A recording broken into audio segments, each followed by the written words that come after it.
మీకు సహనశీలత ఉండాలి, ఓపిక ఉండాలి. సో అందువల్ల నేను మీతో కోరేది, చూడండి అధ్యక్ష, నేను స్టార్ట్ చేయకముందే ఇట్లా డిస్టర్బ్ చేస్తే ఎట్లా అధ్యక్ష? ఇట్లా అయితే ఎట్లా అధ్యక్ష? నేను ఏమంటున్నా అధ్యక్ష,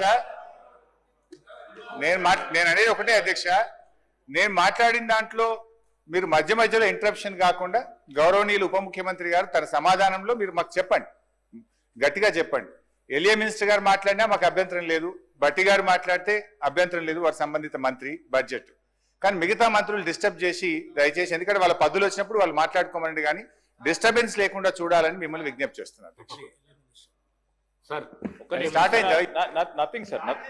నథింగ్ సార్, మీ సలహా సూచననే అందరం కూడా పాటించాలని కోరటానికి మీ ద్వారా అధ్యక్ష అర్థవంతమైన చర్చ జరగాలని మేము కూడా ఆశిస్తా ఉన్నాం అధ్యక్ష. వారు సీనియర్ శాసనసభ్యులు, వారు మాట్లాడే సందర్భంలో అంతా కూడా సత్యం మాట్లాడతానని ఆశిస్తాం. వాస్తవాలకు దగ్గరగా ఉండే అంశాలు మాట్లాడితే కూడా మా వాళ్ళు అందరూ హర్షిస్తారు అధ్యక్ష. మీ నిబంధనల ప్రకారం ఆ పరిధిలో మాట్లాడమనండి సార్, ఎంతసేపు అయినా మాట్లాడమనండి. We will welcome, because is input is also required. Senior శాసనసభ్యులు, డెఫినెట్లీ ఆయనకున్న అనుభవం కూడా మాకు ఉపయోగపడుతుందని ఆశిస్తా ఉన్నాం. డెఫినెట్లీ ముందుకు తీసుకెళ్లే ప్రయత్నం. కానీ మీరు కూడా క్రోడీకరించి మాట్లాడారు, ఎందుకంటే మీకు అనుభవం ఉంది కనుక దీర్ఘంగా మాట్లాడకుండా మేము చెప్పే 10 వాక్యాలు మీరు ఒక వాక్యంలో చెప్పగల శక్తి ఉంది మీకు. సో ఆ విధంగా మాట్లాడితే మనం సమయం కూడా వృధా కాకుండా ఉంటుందని గౌరవ సభ్యులను కోరుతా ఉన్నాను.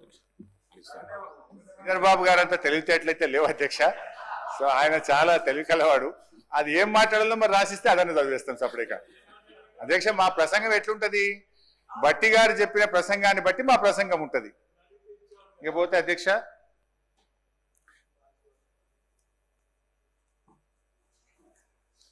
ఓటాన్ అకౌంట్ బడ్జెట్ తో కలిపి ముచ్చటగా 3 బడ్జెట్లు ప్రవేశపెట్టిన గౌరవ ఉప ముఖ్యమంత్రి భట్టి విక్రమార్క గారికి నా అభినందనలు అధ్యక్ష.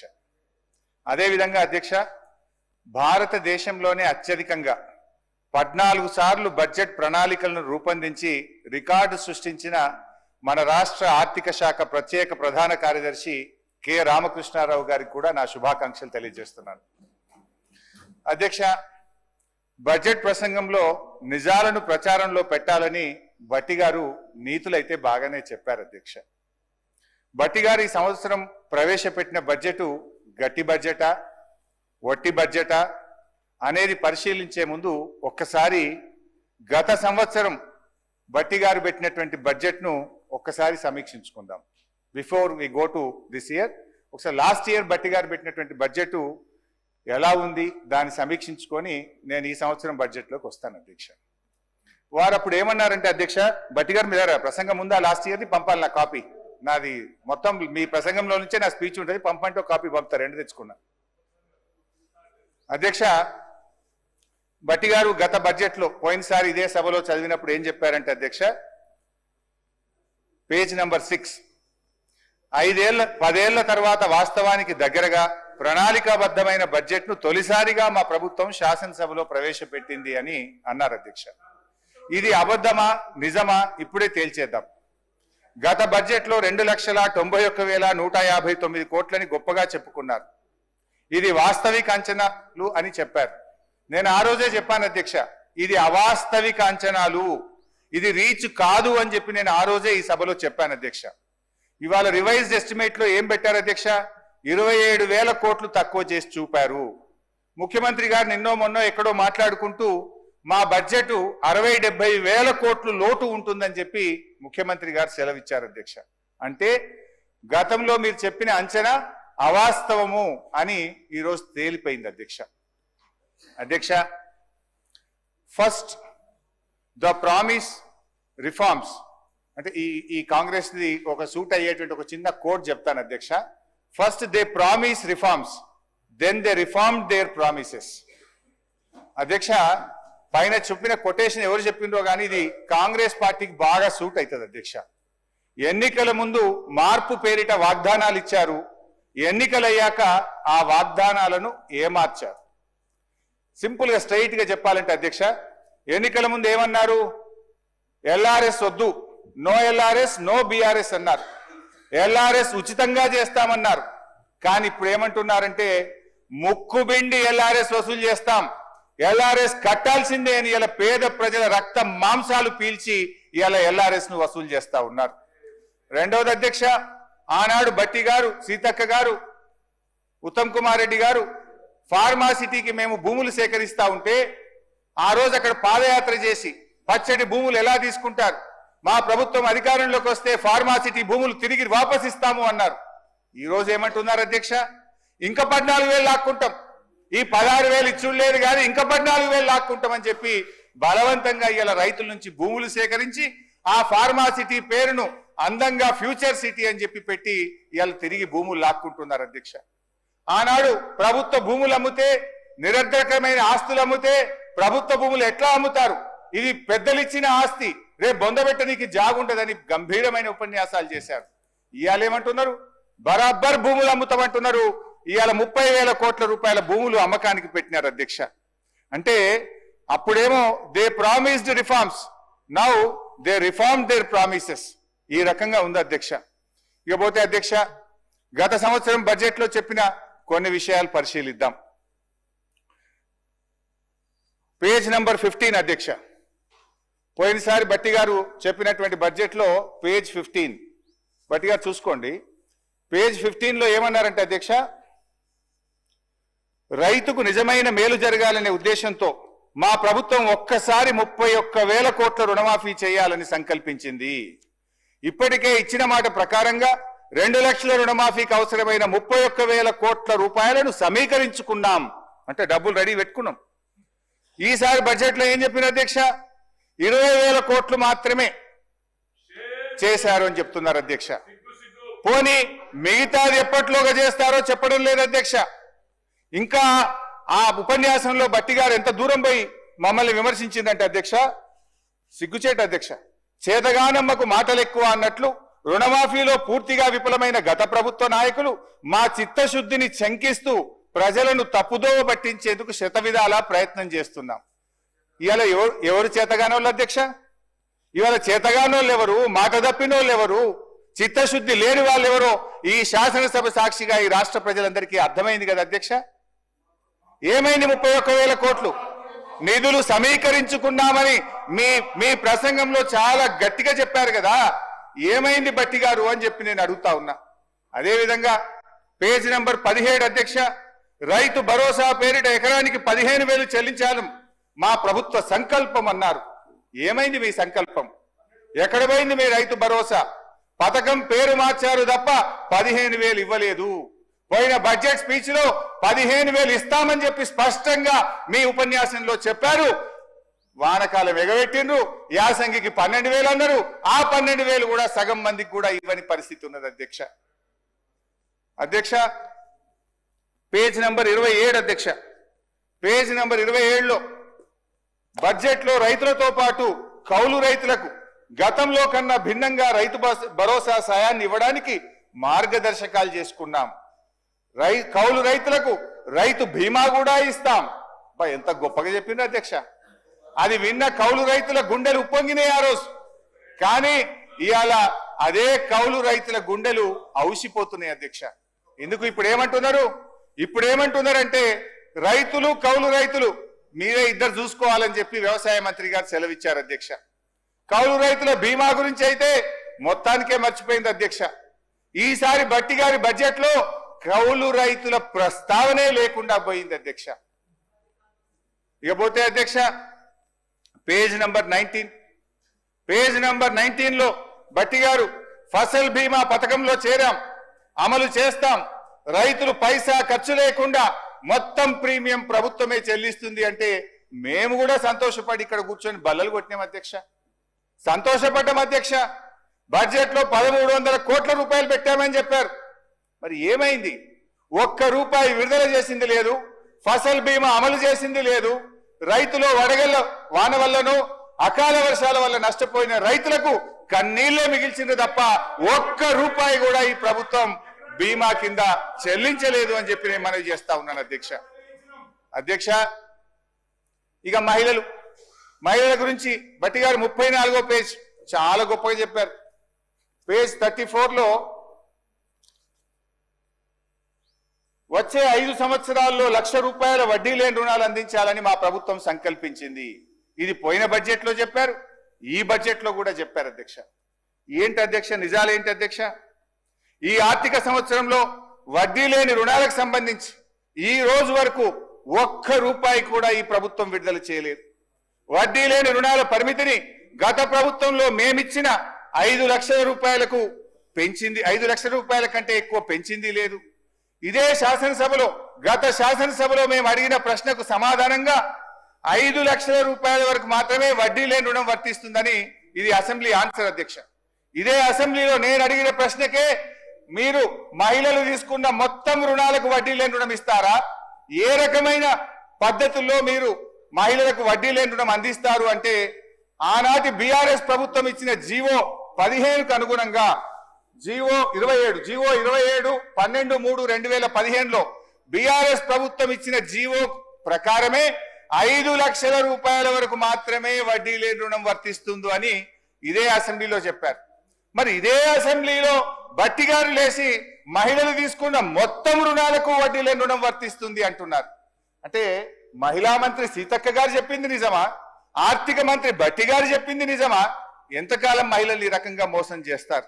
నేను బట్టి గారిని సూటిగా అడుగుతా ఉన్నాను అధ్యక్ష, మహిళా సంఘాలు తీసుకున్న మొత్తం రుణానికి వడ్డీ లేని రుణం వర్తించినట్టయితే ఆ ఉత్తర్వులు సభ ముందు పెట్టండి, ఆ ఉత్తర్వులు మాకు అందించండి. లేదంటే ఈ సభను తప్పుదో పట్టించినందుకు, మహిళా లోకాన్ని మోసం చేసినందుకు బేషరతుగా క్షమాపణ చెప్పాలని చెప్పి నేను డిమాండ్ చేస్తా ఉన్నాను అధ్యక్ష. అధ్యక్ష, తన బడ్జెట్ ప్రసంగంలో పోయినసారి ఈసారి పేజ్ నంబర్ 35లో స్కూల్ యూనిఫామ్లు కుట్టినటువంటి మహిళా సంఘాలకు కుట్టు ఛార్జీల కింద 50 నుంచి ₹75 పెంచాం, ₹75 మహిళా సంఘాలకు అందించామని చెప్పి బడ్జెట్ ప్రసంగంలో పోయినసారి చెప్పారు, ఈసారి కూడా చెప్పారు అధ్యక్ష. నేను బట్టి గారిని అడుగుతా ఉన్నా, ఈ రాష్ట్రంలో ఏ ఒక్క గ్రామంలోనైనా ఏ ఒక్క మహిళా సంఘానికైనా ₹75 కుట్టుకూలి అందించుంటే ఆ మహిళా సంఘం పేరు చెప్పండి, ఆ గ్రామం పేరు చెప్పండి, లేదా క్షమాపణ చెప్పండి అని చెప్పి నేను కోరుతా ఉన్నాను అధ్యక్ష. ఇకపోతే ఇందిరమ్మ ఇండ్లు బడ్జెట్ బుక్ లో పోయినసారి పేజ్ నంబర్ 27లో ప్రతి నియోజకవర్గానికి 3,500 ఇండ్ల చొప్పున 4,50,000 ఇండ్లు కడతామని దానికి బడ్జెట్ లో నిధులు పెట్టామని చెప్పారు అధ్యక్ష. మేము కూడా బల్లలు కొట్టినాం, వాళ్ళు కూడా బల్లలు కొట్టిండ్రు, నిజంగానే వచ్చేసిన ఇండ్లు అనుకున్నాం అధ్యక్ష. కాంగ్రెస్ పాలనలో, కాంగ్రెస్ యొక్క 16 నెలల పాలనలో 4.5 లక్షల ఇండ్లు కాదు కదా, 4 ఇండ్లు కూడా కట్టలేదు అధ్యక్ష. నేను బట్టి గారిని అడుగుతున్నా, పోనీ మీ మధ్య ఎక్కడైనా ఒక్క ఇల్లు కట్టారా చెప్పండి, ఎడగట్టారో పోదాం చూద్దాం. ఒక్క ఇల్లు కట్టారా ఏడాది కాలంలో అని చెప్పి నేను అడుగుతా ఉన్నాను అధ్యక్ష. ఇంకా బాధ కలిగేది, పాపం ఈ రాష్ట్రంలో దళితులు, గిరిజనులు, మా బిడ్డ ఉప ముఖ్యమంత్రిగా ఉన్నాడు, మా బిడ్డ ఆర్థిక మంత్రిగా ఉన్నాడు, మాకు మేలు చేస్తాడని చెప్పి ఆశించారు అధ్యక్ష. పోయినసారి 24-25 బడ్జెట్ ప్రసంగంలో ఎస్సీ ఎస్టీలకు ₹1,00,000 అదనంగా ఇచ్చి పేదలు ఇండ్లు కట్టుకుంటే ₹6,00,000 ఇస్తాం, అందరికీ 5 లక్షలు ఇస్తాం, దళిత గిరిజనులకు 6 లక్షలు ఇస్తామని బట్టి గారు తన ప్రసంగంలో చెప్పారు. ఈ సంవత్సరం ప్రసంగంలో చూస్తే ఆ ₹1,00,000 మాయమైపోయింది అధ్యక్ష, ఆ ₹1,00,000 మాయమైపోయింది అధ్యక్ష. అంటే దళిత గిరిజనులను ఈ ప్రభుత్వం మోసం చేసింది, దగా చేసింది అని చెప్పి నేను ఈరోజు చెప్తా ఉన్నాను అధ్యక్ష. నేను I appeal honourable deputy CM గారు, మీరు ఒక దళిత బిడ్డగా మీరంటే మాకెంతో గౌరవం. ఈ రాష్ట్రంలోని దళిత గిరిజనులకు కాంగ్రెస్ పార్టీ మేనిఫెస్టోలో చెప్పిన విధంగా, పోయినసారి బడ్జెట్ ప్రసంగంలో మీరు ఇచ్చిన హామీ విధంగా ₹1,00,000 పెంచి ఈ రాష్ట్రంలో ఎస్సీ ఎస్టీలు ఇండ్ల నిర్మాణానికి ₹6,00,000 ఇవ్వాలని సవినయంగా మీ ద్వారా వారికి విజ్ఞప్తి చేస్తున్నాను అధ్యక్ష. ఐ థింక్ మీరు కూడా నా మాటతో అంగీకరిస్తారని భావిస్తున్నాను స్పీకర్ గారు. అధ్యక్ష, నిరుద్యోగులకు ఇచ్చిన వాగ్దానం ఇది పేజ్ నంబర్ 6. పేజ్ నంబర్ 6లో నిరుద్యోగులకు ఏం మాట ఇచ్చారో, ఏం అమలు చేశారో ఒక్కసారి చూద్దాం అధ్యక్ష. నిరుద్యోగులకు సంబంధించి ఏం చెప్పారు అధ్యక్ష? జాబ్ క్యాలెండర్ ఇస్తాం. ఏమైంది అధ్యక్ష? ఈ జాబ్ క్యాలెండర్ను కూడా బట్టి గారే మొన్న అసెంబ్లీలో పెట్టారు పోయినసారి. జాబ్ క్యాలెండర్ కాస్త జాబ్లెస్ క్యాలెండర్ అయింది. ఏమైంది జాబ్ క్యాలెండర్? నిరుద్యోగ యువకులు అడిగితే ఇవాళ అశోక్ నగర్ లో వాళ్ళ వీపులు పగలగొడుతున్నటువంటి పరిస్థితి అధ్యక్ష. ఇగో ఇది అధ్యక్ష, నేను ఎక్కడ కూడా తప్పు మాట్లాడాను, ఆధారం లేకుండా మాట్లాడాను. ఇది బట్టి గారు అసెంబ్లీలో ప్రవేశపెట్టిన జాబ్ క్యాలెండర్. ఆ రోజు దీని మీద చర్చించాలని నేను ఇక్కడి నుంచి లేచి ఎంత మొత్తుకున్నా బట్టి గారు కుర్చీలో నుంచి లేచి లోపలికి వెళ్ళిపోయినరు. ఈ జాబ్ క్యాలెండర్ మీద ఆ రోజు చర్చ జరగలేదు. ఈ జాబ్ క్యాలెండర్ లో ఏముంది అధ్యక్ష? ఒక్కటన్నా అమలైందా? జాబ్ క్యాలెండర్ జాబ్లెస్ క్యాలెండర్ అయింది అధ్యక్ష. ఈ జాబ్ క్యాలెండర్ లో అక్టోబర్ 2024 గ్రూప్ 1 నోటిఫికేషన్ ఇస్తామని చెప్పారు. అక్టోబర్ 24 ట్రాన్స్కో జెన్కోలో నోటిఫికేషన్ ఇస్తామని చెప్పారు. అదేవిధంగా గెజిటెడ్ ఆల్ ఇంజనీరింగ్ డిపార్ట్మెంట్స్ లో AEEల నియామకానికి అక్టోబర్ 2024లో నోటిఫికేషన్ ఇస్తామన్నారు.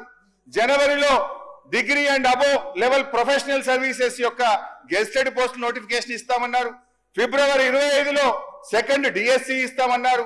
ఫిబ్రవరి 25లో ఫారెస్ట్ బీట్ ఆఫీసర్ నోటిఫికేషన్ ఇస్తామన్నారు. ఇంకా చాలా ఉన్నాయి. ఒక్క నోటిఫికేషన్ అని ఇచ్చిందా అధ్యక్ష? ఒక్క నోటిఫికేషన్ అని ఇచ్చారా అని నేను అడుగుతా ఉన్నాను అధ్యక్ష. అదేవిధంగా బడ్జెట్ బుక్ లో RRR అధ్యక్ష, RRR విషయంలో పోయినసారి బడ్జెట్ లో బట్టి గారు చెప్పారు. ఏం చెప్పారు అధ్యక్ష? మేము చాలా అద్భుతంగా RRR సాధించాం. వాస్తవానికి 2022లోనే మా ప్రభుత్వమే RRR ఉత్తర భాగానికి అనుమతులు తెచ్చింది. సరే, మీరు చెప్పారు, సంతోషం. ఏం చెప్పినారు బడ్జెట్ లో? దీని నిర్మాణానికి తగిన భూమి సేకరించడానికి ప్రయత్నం జరుగుతా ఉంది. దీనికోసం బడ్జెట్ లో 1525 కోట్ల రూపాయలు పెట్టానని బట్టి గారు చెప్పారు. నేను అడుగుతా ఉన్న, ఏడాది అయిపోయింది, మళ్ళీ బడ్జెట్ పెట్టారు. ఒక్క రూపాయన్న చెల్లించారా? ఒక్క ఎకరమన్న భూసేకరణ చేశారా?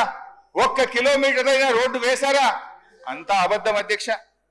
ఇకపోతే ఇరిగేషన్ రంగంలో బట్టి గారు పేజ్ నంబర్ 62 పోయినసారి 2024-25 తన బడ్జెట్ ప్రసంగంలో ఈ ఆర్థిక సంవత్సరంలో 6 పెండింగ్ ప్రాజెక్టులను పూర్తి చేస్తాం, 6.5 లక్షల ఎకరాలకు నీళ్లు ఇస్తామన్నారు. నేను అడుగుతా ఉన్న బట్టి గారు, ఏ 6 ప్రాజెక్టులు పూర్తి చేశారో 6 ప్రాజెక్టుల పేరు చెప్పండి, ఎన్ని ఎకరాల ఆయకట్టు ఇచ్చారో వివరాలు చెప్పండి అని చెప్పి నేను మీ ద్వారా బట్టి గారిని కోరుతా ఉన్నా అధ్యక్ష. అంకెల గారడి తప్ప అమలు ఉండదా అని చెప్పి నేను మిమ్మల్ని అడుగుతా ఉన్నా అధ్యక్ష. ఇంత దారుణంగా ఉంటుందా? మీ ప్రసంగాలు, మీ బడ్జెట్ లెక్కలు చూస్తున్న ప్రజలు ఏమనుకుంటారో అనే కనీస ఆలోచన, విజ్ఞత కూడా ఉండదా అని చెప్పి నేను అడుగుతా ఉన్నాను అధ్యక్ష. బడ్జెట్ అంటే అధ్యక్ష లెక్కలు కాదు, బడ్జెట్ అంటే అంకెలు కాదు, బడ్జెట్ అంటే ఒక భరోసా, బడ్జెట్ అంటే రాష్ట్ర భవిష్యత్తు, బడ్జెట్ అంటే బ్రతుకుదెరువు, బడ్జెట్ అంటే బాధలు తీర్చాలి. కానీ వీళ్ళ బడ్జెట్ అధ్యక్ష చెప్పిన దాంట్లో ఒక్కటి కూడా అమలు చేయకుండా అంకెల గారెడితో ప్రజల్ని మాయ చేసేటువంటి ప్రయత్నం చేశారు అధ్యక్ష. అధ్యక్ష, అంకెలు చూస్తే ఆర్భాటం, పనులు చూస్తే డొల్లతనం. ఇది గత బడ్జెట్ కథ, ఇది గత బడ్జెట్ కథ. ఇక వర్ధమానానికి ఈ సంవత్సరం బడ్జెట్ లోకి వద్దాం అధ్యక్ష. ఇక ఈ సంవత్సరం బడ్జెట్ లోకి వద్దాం అధ్యక్ష. ఈ బడ్జెట్ లో బట్టి గారు పేరా నంబర్ 62, బట్టి గారు పేరా నంబర్ 62లో ఒక మాట చెప్పారు అధ్యక్ష. నది దాటేదాకా ఓడమల్లయ్య, దాటిన తర్వాత బోడమల్లయ్య అని పేరా 62లో బట్టి గారు చెప్పారు అధ్యక్ష. ఇది కాంగ్రెస్ పార్టీకి బాగా సూట్ అవుతుంది. నిజమే చెప్పారు అధ్యక్ష, నిజమే చెప్పారు అధ్యక్ష. ఓడ దాటేదాకా ఓడమల్లప్ప, ఓడ దాటినాక బోడమల్లప్ప. ఎందుకంటే అధ్యక్ష, ఎన్నికల ముందు వాగ్దానాల జాతర చేశారు, ఎన్నికలు కాగానే వాటిని పాతర వేశారు. ఇవాళ మహాలక్ష్మి 2500 మోసం, 4000 రూపాయల పెన్షన్, రైతు భరోసా, రుణమాఫీ, తులం బంగారం, నిరుద్యోగ భృతి, ఏడాదిలో 2 లక్షల ఉద్యోగాలు, ఉద్యోగులకు PRC 4 DAలు, ఆటో డ్రైవర్లకు 12,000, అన్ని పంటలకు బోనస్, ప్రభుత్వంలో RTC విలీనం, 5 లక్షల విద్యార్థి భరోసా కార్డు. బట్టి గారు ఇప్పుడు చెప్పండి, బోడమల్లయ్య ముచ్చట ఎవరికి వర్తిస్తుందో ఒకసారి చెప్పాలని చెప్పి నేను బట్టి గారిని కోరుతా ఉన్నా అధ్యక్ష. అధ్యక్ష, ప్రస్తుత బడ్జెట్ పై కూర్చోండి బైసా ప్లీజ్. నేను మాట్లాడినాక ఉప ముఖ్యమంత్రి గారు మాట్లాడతారు. ఎన్నికల ముందు ఒక ప్రముఖ టీవీ ఛానల్ ఇంటర్వ్యూలో భట్టి గారు ఒక జర్నలిస్ట్ రాష్ట్ర ఆదాయానికి మీరు చేస్తున్న వాగ్దానాలకు మధ్య తీవ్ర అంతరం ఉంది, ఎలా అమలు చేస్తారని అడిగారు అధ్యక్ష. భట్టి గారు జవాబిస్తూ మా కాంగ్రెస్ పార్టీకి 100 సంవత్సరాల అనుభవం ఉంది, ఆదాయం ఎలా పెంచుకోవాలో మాకు బాగా తెలుసు, మా వ్యూహాలు మాకున్నాయి, ఆదాయాన్ని పెంచుతాం, హామీలన్నీ నెరవేరుస్తామని చాలా కాన్ఫిడెంట్ గా ఆ రోజు ఎన్నికల ముందు భట్టి గారు చెప్పారు. ప్రజల్ని నమ్మించే ప్రయత్నం చేశారు అధ్యక్ష. అయితే ఈ 15 నెలల ఆచరణలో ఏం జరిగిందో ఏం ఒరిగిందో మనతో పాటు రాష్ట్ర ప్రజలందరికీ తెలుసు. వాస్తవిక బడ్జెట్ అంటూ డాంబికంగా ప్రవేశపెట్టిన గత బడ్జెట్ ఏమైందో చూశాం. ఇప్పుడు మళ్ళీ 3,04,965 కోట్ల రూపాయల బడ్జెట్ అని మరో గాలిమేడ కట్టారు అధ్యక్ష. ఇది మోస్ట్ డిజాస్ట్రస్ రూలింగ్, ఇది most disappointment budget. Congress disastrous పరిపాలన వల్ల రాష్ట్ర ఆదాయం మీద నెగటివ్ ఎఫెక్ట్ చూపిస్తుంది. రాష్ట్ర ఆదాయం అంతకంతకు క్షీణిస్తా ఉంది. మరి అనుభవం గల్ల భట్టి గారు ఇప్పుడు ఏం చేయాలి చెప్పాలి ఈరోజు. ఎందుకంటే అయితే తమ యొక్క పరిపాలనా వైఫల్యాలను సరి చేసుకోవాలి, లేదంటే రేవంత్ రెడ్డి గారి ఫార్ములా ప్రకారం ప్రభుత్వ భూములు అమ్మాలి. ఏనుముల వారి పాలనలో మరి ఎన్ని భూములు కథం పట్టిస్తారో తెలియదు అధ్యక్ష. ఎందుకంటే అధ్యక్ష, గచ్చిబౌలిలో 400 ఎకరాలను వేలం చేయడం ద్వారా 30,000 కోట్లు రాబట్టాలని నిర్ణయించారు. ఇప్పటికే టీజీఏసీ భూములు తాకట్టు పెట్టి 10,000 కోట్ల రూపాయలు అప్పు తెచ్చారు. ఇప్పుడేమో హెచ్ఎండిఏ ఆస్తులు తాకట్టు పెట్టి మరో 20,000 కోట్ల అప్పు తెస్తామని మొన్ననే అసెంబ్లీలో సమాధానం చెప్పారు. హెచ్ఎండబ్ల్యూఎస్ఎస్ జిహెచ్ఎంసీ ఆస్తులు తాకట్టు పెట్టి మరో 20,000 కోట్లు అప్పు తెచ్చే ప్రయత్నం చేస్తున్నారు. హౌసింగ్ బోర్డు భూములు అమ్మకం ఇప్పటికే షురువైపోయింది. నాడేమో ప్రభుత్వ భూములు పెద్దలు ఇచ్చిన ఆస్తని, జాతి సంపదని, చచ్చిపోతే బొంద పెట్టడానికి జాగుండదని రేవంత్ రెడ్డి గారు చాలా గొప్పగా సుభాషితాలు చెప్పారు. ఇవాళనేమో అధికారంలో రాగానే బరాబర్ భూములు అమ్ముతామంటున్నారు, అమ్మకానికి నోటిఫికేషన్లు ఇవ్వడం షురువైపోయింది. అధ్యక్ష, అమ్మొద్దని ఆక్షేపించిన నోటితోనే ఇవాళ భూములను అర్రాస్ పాట పాడుతా ఉన్నారు అధ్యక్ష. దీన్ని వాటన్ తీరు మాట్లాడే దిగజారుడు రాజకీయం అంటారు అధ్యక్ష. మొత్తంగా 50,000 కోట్ల రూపాయల ఆస్తులు తాకట్టు పెట్టి లేదా ఆస్తులు అమ్మడం ద్వారా భూములను ఆస్తులను 50,000 కోట్లను సమీకరించే ప్రయత్నం చేస్తున్నారు. అంటే ఏంది అధ్యక్ష, అందిన కాడికి అప్పులు చేసుడు, విచ్చలవిడిగా భూములమ్ముడు, ఇదేనా మీ మార్కు పాలన అని అడుగుతా ఉన్నా. తన పరిపాలన నెగటివ్ ఎఫెక్ట్ వల్ల రాష్ట్ర ఆర్థిక వృద్ధి రేటు తగ్గిపోతుంది. తన వైఫల్యాన్ని కప్పుపుచ్చుకోవడానికి ఈ మధ్య కొత్త వాదన శురువు చేశారు. ఏంటంటే అధ్యక్ష, దేశమంతా ఆర్థిక మాంద్యం ఉందని, అందుకే ఆదాయం తగ్గిందని సెలవిస్తున్నారు. అధ్యక్ష, ఒక నిమిషం వినాలి సార్, మంత్రి గారు వినండి. అధ్యక్ష, కర్ణాటక, మహారాష్ట్ర, తమిళనాడు, ఆంధ్రప్రదేశ్ సహా దేశంలో ఎక్కడా కనిపించని ఆర్థిక మాంద్యం ఇవాళ తెలంగాణలో మాత్రమే ఎందుకుంది? అంతా నాకే తెలుసు, అందుకే అంతా నాకే తెలుసని ఈ ప్రభుత్వం, ఈ ముఖ్యమంత్రి గారు అహంకారంతో, అజ్ఞానంతో, అనాలోచిత నిర్ణయాల వల్ల రాష్ట్ర ఆదాయం కుంటుపడ్డది. తన వైఫల్యాన్ని కప్పుపుచ్చుకోవడానికి ఆర్థిక మాంద్యం వచ్చిందని, ప్రపంచమే స్లో డౌన్ అయిందని ప్రవచనాలు ప్రారంభించారు. ఏ రాష్ట్రానికి లేని ఆర్థిక మాంద్యం తెలంగాణకే వచ్చిందా? మీ నెగటివ్ పాలసీల వల్ల, మీ రివెంజ్ పాలిటిక్స్ వల్ల ఈ రోజు రాష్ట్ర ఆదాయం తగ్గుతా ఉన్నది. రేవంత్ గారు పాదం స్పీకర్ సార్, మీ ధన్యవాదాలు సార్. మా హరీష్ రావు గారు కూడా రిక్వెస్ట్ చేస్తున్నారు. ఒకటే సార్, ఎక్కువ ఇంటర్వ్యూ అని. అరే నీకు చెప్పకపోతే భయపడితే ఎట్లా సార్? హరీష్ రావు గారు అమ్మకాల గురించి ఇతర విషయాలు చెప్తున్నారు. నేను ఒకటే మీరు పర్మిషన్ కొని సార్ ఎట్లా ఈ రాష్ట్రాన్ని సార్ ఒక దేశ చరిత్రలో ఎక్కడ లేని విధంగా ఎన్నికల ముందు ఒక 2 మాసాల ముందు ఔటర్ రింగ్ రోడ్ అనే రోడ్డుని ఫ్యూచర్ హైదరాబాద్ డెవలప్ చేయడానికి గతంలో హైటెక్ సిటీ కట్టి ఆ తర్వాత ఇంకా ఎక్స్పెన్షన్ చేయాలంటే ఔటర్ రింగ్ రోడ్ కాంగ్రెస్ ప్రభుత్వం రాజశేఖర రెడ్డి గారు ముఖ్యమంత్రిగా ఉన్నప్పుడు ఔటర్ రింగ్ రోడ్ వేసి అక్కడే జిఎంఆర్ ఎయిర్పోర్ట్ కట్టి అక్కడనే ఫైనాన్షియల్ డిస్ట్రిక్ట్ కోకాపేట కోకాపేట ఎస్సీజెడ్తో పాటు ఇవాళ హైదరాబాద్ ఈ స్టేజ్లో బెంగళూరు తర్వాత ఉన్నదంటే Congress party PV Narasimha Rao express way కలుపుకుంటూ మెట్రో వరల్డ్ క్లాస్ మెట్రో తీసుకొచ్చి హైదరాబాద్ డెవలప్ చేస్తే సార్ రెండు మాసాల ముందు ఎన్నికల 2 విషయాలు చెప్తా సార్ మీకు. మన తెలంగాణ సభ్య సమాజం తలదించుకునే విధంగా ఔటర్ రింగ్ రోడ్డుని కమిషన్ కక్కుర్తుబడి 7,300 కోట్లకు రోడ్డు రంపిన ఘన చరిత్ర ఈయన సార్ వీళ్ళది. రెండవది సార్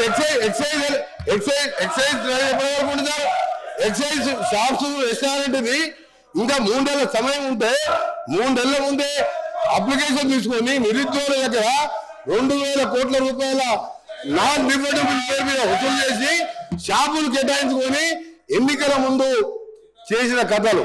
ఇక భూముల అమ్మకాలు కోకాపేటల యాక్షన్లు వీళ్ళ బిరామీలు 100 కోట్ల లెక్క పేర్లు భూముల చరిత్ర మేము చెప్తాం, ఆ రిప్లై చెప్తాం.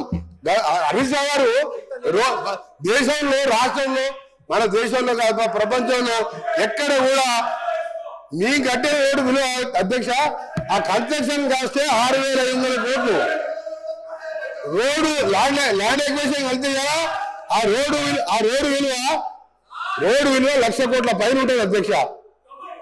రోడ్డు నమ్ముకుంటారు అధ్యక్ష ఎవరైనా ఈయన భూముల అమ్మకాల గురించి మాట్లాడుతున్నాడు. హరీష్ రావు గారు భూముల అమ్మకాలు మాట్లాడుతున్నారు. హరీష్ రావు గారు మొత్తం తెలియదు అధ్యక్ష. హరీష్ రావు ముందు పెట్టి మాట్లాడిపిస్తారు, వెనక నడిపించే 2-3 ఉన్నారు. హరీష్ రావు మొత్తం తెలియదు. దయచేసి మీ చరిత్ర తెలుసుకొని మాట్లాడండి.